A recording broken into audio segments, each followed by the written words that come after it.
పశు ప్రదర్శనలో ఆకట్టుకున్న 21 కోట్ల విలువైన గేదె ఆరోగ్యం క్షీణించింది. దాన్ని కాపాడేందుకు పశు వైద్యులు ప్రయత్నించినప్పటికీ ఫలితం లేకపోయింది. దాంతో ఆ భారీ గేదె మరణించింది.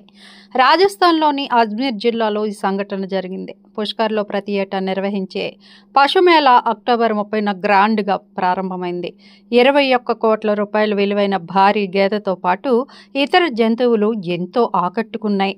కాగా అక్టోబర్ 31న పుష్కర్ పశు ప్రదర్శనలో ఉంచిన 21 కోట్ల విలువైన భారీ గేదె ఆరోగ్యం క్షీణించింది. దాంతో పశు వైద్యులు వెంటనే అక్కడకు చేరుకున్నారు. కోట్ల ఖరీదైన భారీ గేదెకు చికిత్స అందించి కాపాడేందుకు ప్రయత్నించారు. అయితే దాని భారీ శరీర బరువు, ఆరోగ్యం వేగంగా క్షీణించడంతో ఫలితం లేకపోయింది. ఆ భారీ గేదె మరణించింది. దాంతో ఆ గేదె అంత లావుగా కనిపించేందుకు పలు రకాల డ్రగ్స్ ఇచ్చి ఉంటారని పశు వైద్యులు అనుమానం వ్యక్తం చేశారు.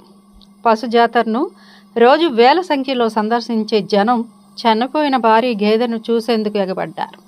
ఈ పుష్కర్ పశుమేళా నవంబర్ 5న ముగియనుంది.